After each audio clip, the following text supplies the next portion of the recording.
You're listening to the N2K Space Network.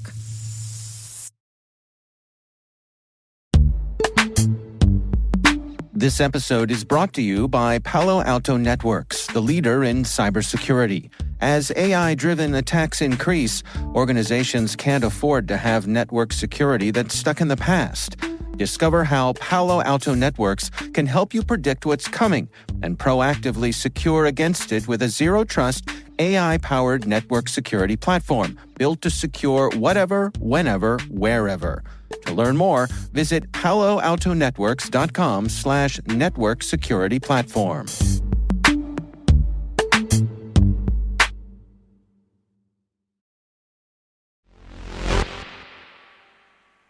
Yesterday and today, a lot of space luminaries from around the world could be found in Riyadh, Saudi Arabia.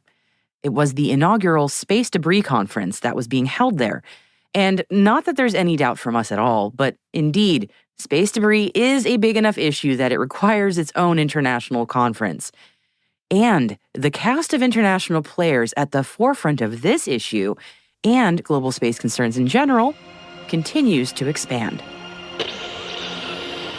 T-minus 20 seconds to LOS speed rest. Go for deploy. Roger roll.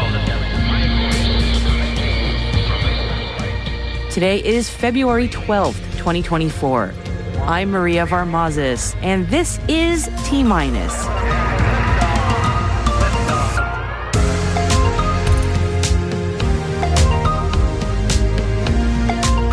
LeoLabs raises $29 million in new funding. Synspective to work with Vietnam on climate monitoring. Greece signs the Artemis Accords.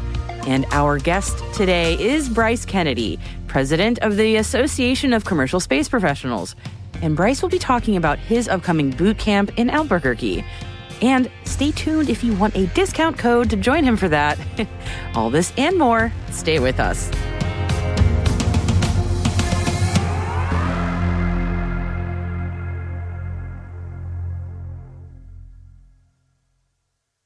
Let's take a look at our intel briefing for this Monday.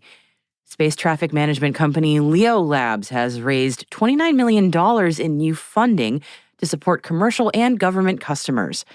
The company says they'll be using this influx of cash to build out end-user applications and partner integrations, improving on its delivery of space object tracking data for customers operating in low Earth orbit.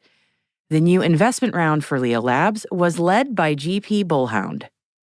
And LeoLabs has also signed a memorandum of understanding with the Saudi Space Agency to exchange relevant expertise and knowledge and explore future cooperation opportunities in the field of space situational awareness and surveillance.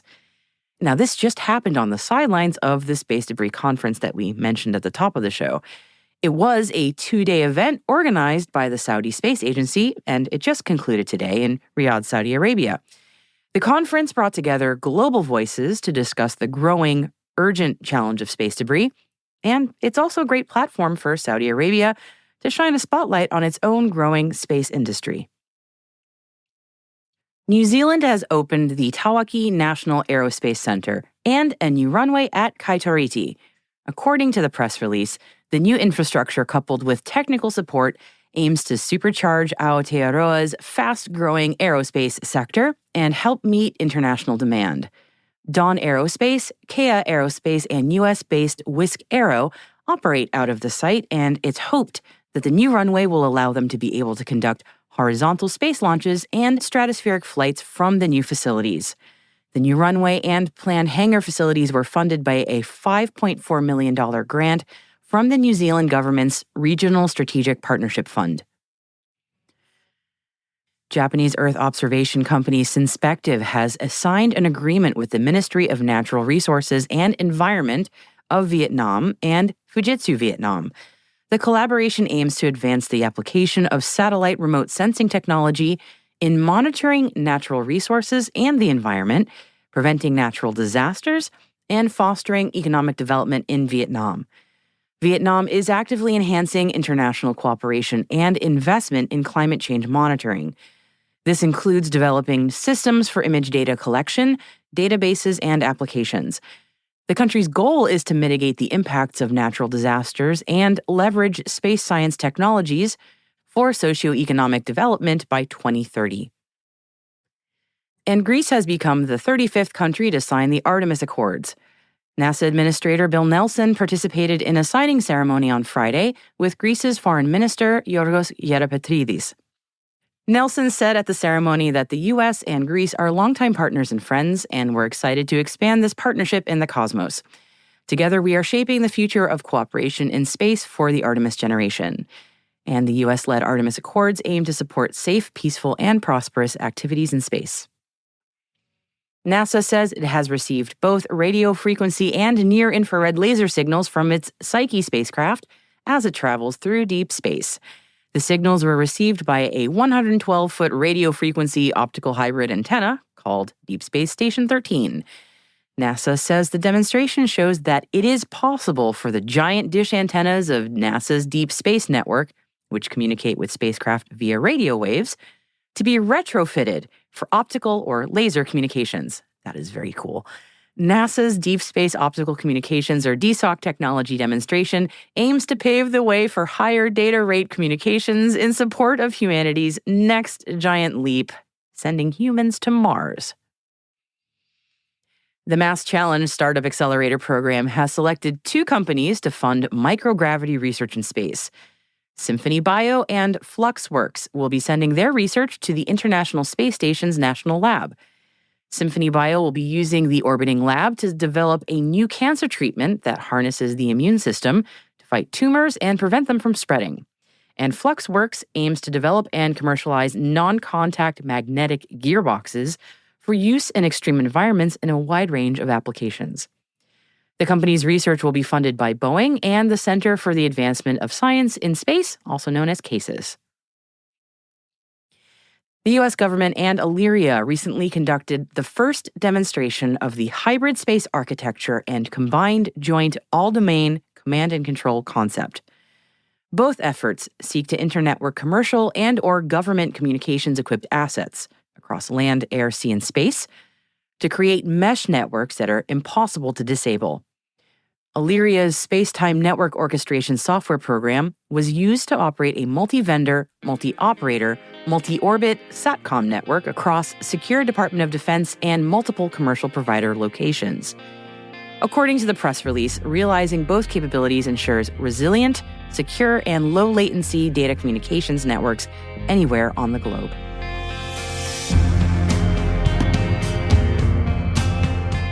And that concludes our briefing for today. And you'll find links to further information in the selected reading section of our show notes.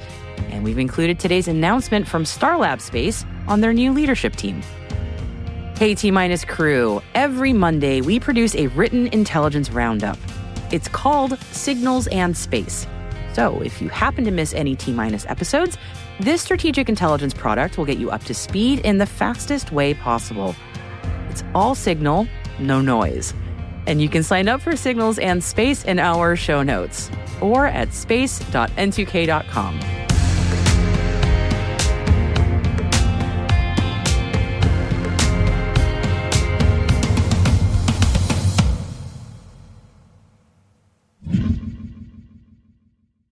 The start of the year is a great time to take that next step in your education, career, and beyond. Rely on N2K certification prep to provide the tools to help boost knowledge, skills, and confidence to get you there. And now, for a limited time, all N2K certification practice tests are 40% off.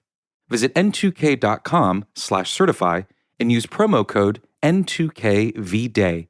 That's N2KVDAY to save 40% on your purchase.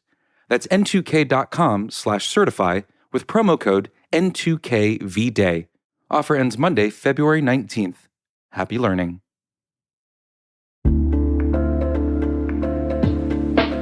And now a word from our sponsor, 6 Sense. 6 Sense provides award-winning cloud-based automated endpoint and vulnerability management solutions to streamline IT and security operations. With With its advanced platform, businesses gain complete visibility and control over their infrastructure, reducing IT and security risks and optimizing operational efficiency. With 6sense, you'll get real-time alerts, risk-based vulnerability prioritization and remediations, and an intuitive automation and orchestration engine so you can focus on your core business goals, confident in the knowledge that your enterprise is secure, compliant, and running smoothly. Visit 6sense.com to learn why enterprises choose them.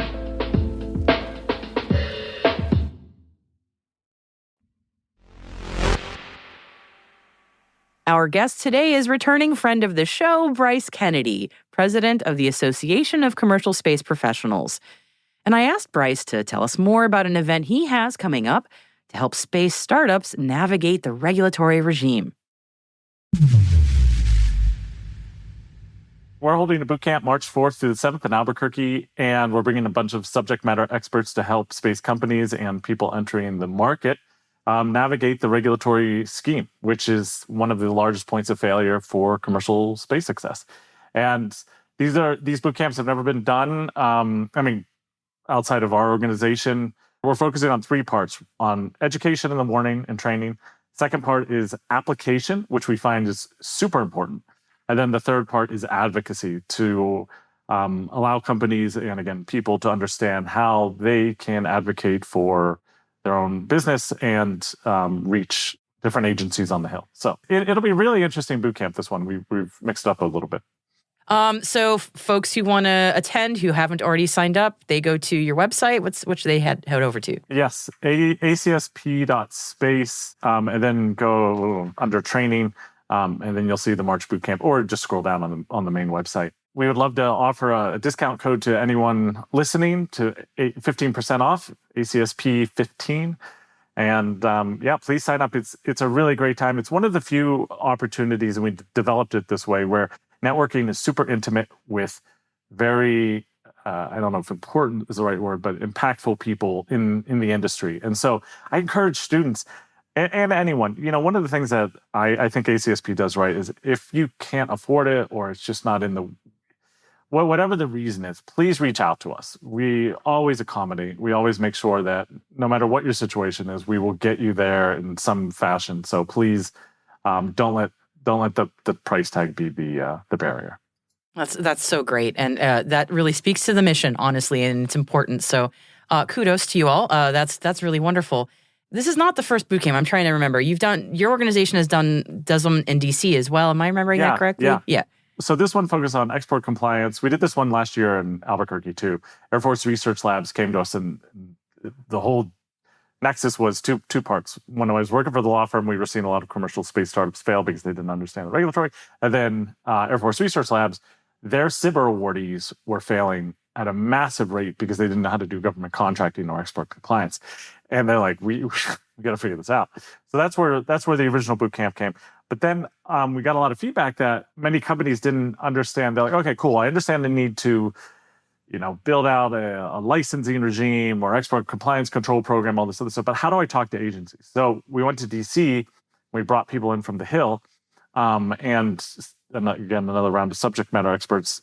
We were like, okay, this is how you actually talk to the agency. So it was like a precursor to this type of boot camp, which is really impactful because there's a whole art into that. I mean, we had a lobbyist and a guy, deputy CFO of NASA come, and he's like, this is how you speak to them. I mean, we're getting down to like really nuanced facts of, hey, look, Bob at the FCC on a Friday in July, not going to be the most responsive. So you got to put yourself into their shoes if you want your application, and then really keep an eye out for different things that will help your application move faster through these agencies. Yeah.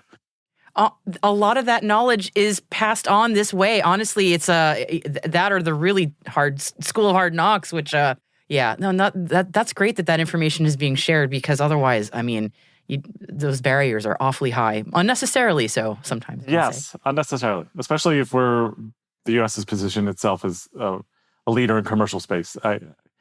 I get it, safety and whatnot, and we're avoiding cybersecurity risks and all these other things. But at the same time, the way I see a lot of the regulatory agencies and what they're doing is it's kind of like what the French did during World War II with the Maginot Line. It sounded so damn good. It sounded so, it was the thing. It was so technically advanced at the time. And what did the Germans do? They just walked around. Just walked around it. And so it's like, while we have export compliance to make sure that other nations don't steal our IP and all this other stuff, half the time they just walk around our regulatory regime and get to exactly what they need to. I have to say, since starting this job, I have heard the Maginot Line brought up more times in this job than my entire life. That is amazing. I don't know amazing. What about Rome? Here's my question: has there been a lot of Rome throwbacks? Well, not as many as I would have thought, honestly. But the Maginot Line has come up so many times. It's such a great example of just complete and utter tunnel vision and like echo chamber with lack of really, big picture of, what nations are capable of. So, all right. So, second topic area for today. So, you had sent this one over to me. I think this is a fascinating area of discussion. Want to pick your brain. You wrote something about infrastructure needed ASAP, which I think a lot of our listeners would agree with you. Many people have come on the show, said the exact same thing. Your head is at, sounds like, inland orbital launching. Your thoughts around that? Walk me through it. Being here in New Mexico, we have this great resource called the spaceport, but it has its limitations. We don't have a reentry launch license yet. We can't do orbital launch. We have the White Sands Missile Range, though, so we have this totally free airspace. It's just paradoxical, but it's also part of what space is. Like you have two wins and a loss type thing. And so I was reading this article. Scott McLaughlin, the executive director of the spaceport, he had come up with this idea to put together a $2 million prize for any company that could successfully get an inland, specifically out of spaceport, FAA Part 450 launch license for orbital launch, which has never been done. And what's so funny is, talk about tunnel vision, I've been so focused on, because I'm a regulatory guy, like on how do we educate people on the regulatory regime, but also how do we advocate for it to change? Scott, brilliantly enough, he's not looking at it as a way to change it, but how do you work within the boundaries of it from a technological and engineering standpoint that makes it, I forget what the percentage is, 0.99999% safe for inland launch. And it was one of the first things that I was up because, I wrote a capstone paper in my master's program at Thunderbird. I've, written a few articles with Space News on this type of thing. So beating the drums of, hey, we need to change, our spaceports are overcrowded. We can only focus on the coast for so long. There's a bunch of inland, the states that are now in the middle of America looking for this. And if we're only focusing, you can only do it over, I forget I should know the specs a lot better, but over the ocean or whatever that is, so we don't hit, a small town. That's fine, but like we're really losing, obviously, a lot of ground to nations that don't necessarily have those high barriers of safety. So I thought it was a brilliant idea, and it's something that I'm going to start advocating for a lot more. If we can't change the FAA rules, then let's get super creative at the engineering side of how we can work within them. Yeah, and it doesn't mean that we have to lose our scruples about safety. It's interesting to think of incentivizing the effort towards figuring out a way to do that is a really smart way of doing it, because it has to be a multi-pronged attack. Maybe attack's the wrong word, but approach. I like it. I mean, there's only so much the coasts can do. They're quite built up in the United States, unless we're talking about Alaska. Sorry, Alaska. But the lower 48 coast, pretty crowded, running out of space. And then you have the hurricanes. I know I sound like a zealot for New Mexico, but it's one of the reasons I moved here, because like the weather is exceptional. The climate allows for launch all year. I mean, it's one of these things, every business that I've ever started and every business book that I've ever read, the great businesses come from a need, your own personal need, and scratching your own personal itch.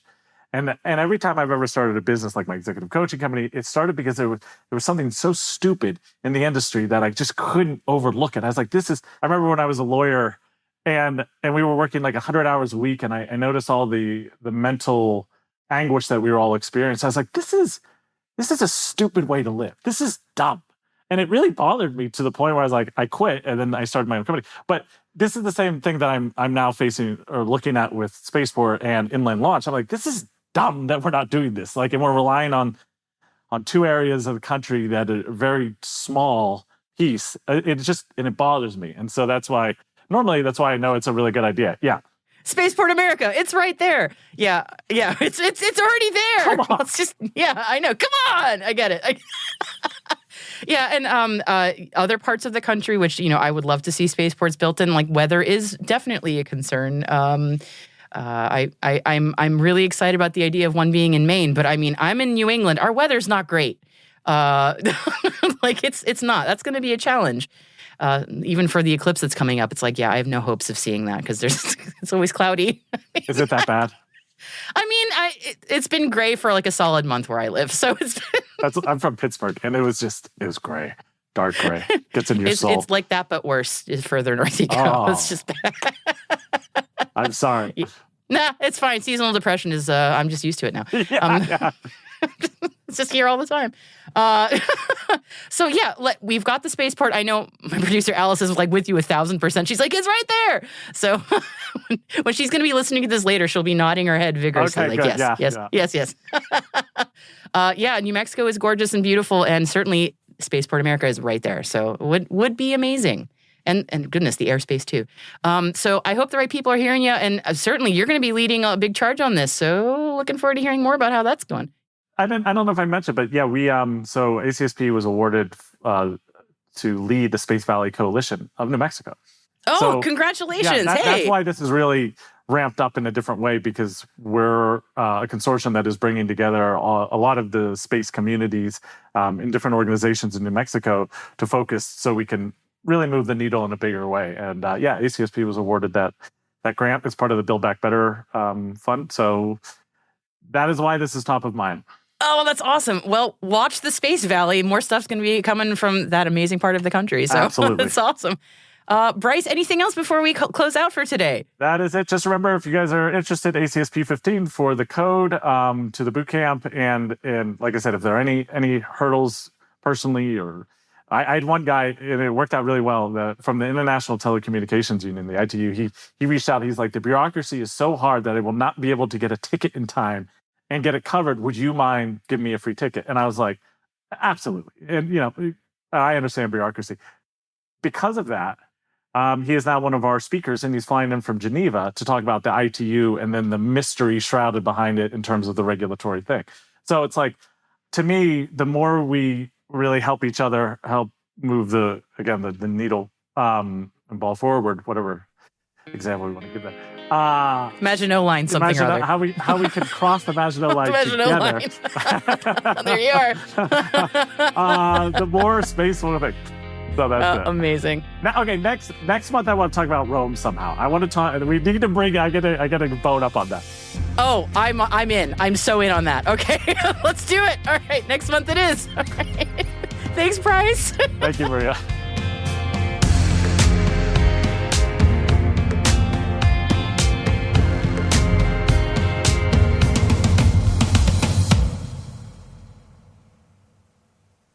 We'll be right back.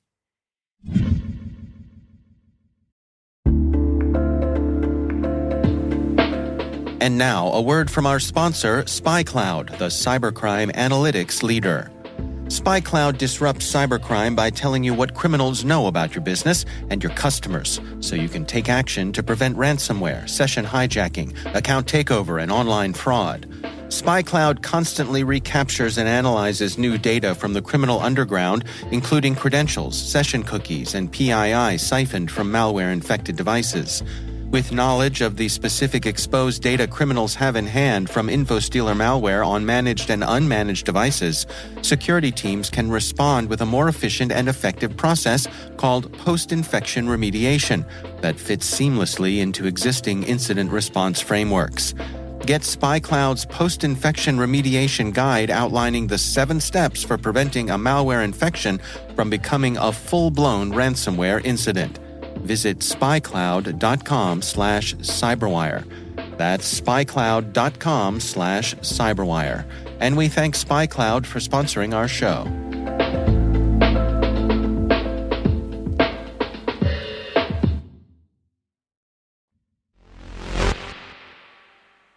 Welcome back. And we are approaching a solar maximum, everybody.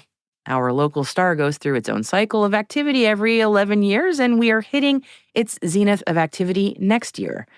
As our local star ramps up activity in its own magnetic field, those of us here on Earth, all cozily blanketed under our protective atmosphere and magnetic field, we see some really fantastic auroras.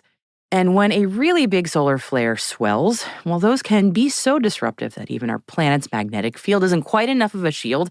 And sometimes we hear about radio blackouts or power grid problems from a flare. And that actually happened last week, February 9th, in the South Pacific and Australia. So expect to hear more headlines like that as we approach the solar maximum next July. And that flurry of activity from the sun takes on a much more hazardous edge when you don't have as much of the Earth's atmosphere protecting you, or at all. If you're wondering about what solar flares mean for astronauts, yes, an unshielded astronaut is very much in danger from radiation poisoning should a solar flare occur. But space stations like the ISS are themselves shielded in both how they're built and also thanks to being in low Earth orbit. So there is that. It's really long-term cosmic ray exposure that is the real health hazard for astronauts. But, fun fact, the magnetic force from a solar flare actually sweeps some cosmic rays away, between a 3 and 20% decrease in cosmic rays over a few days thanks to a solar flare. So, in a way, those dangerous solar flares can actually make space safer for astronauts.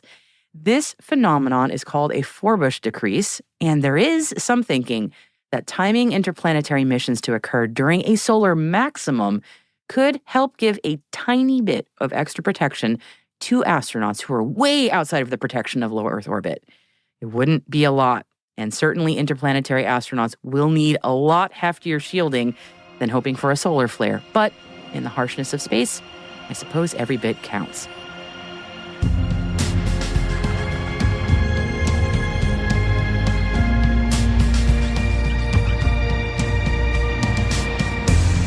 That's it for T- for February 12th, 2024. For additional resources from today's report, check out our show notes at space.n2k.com.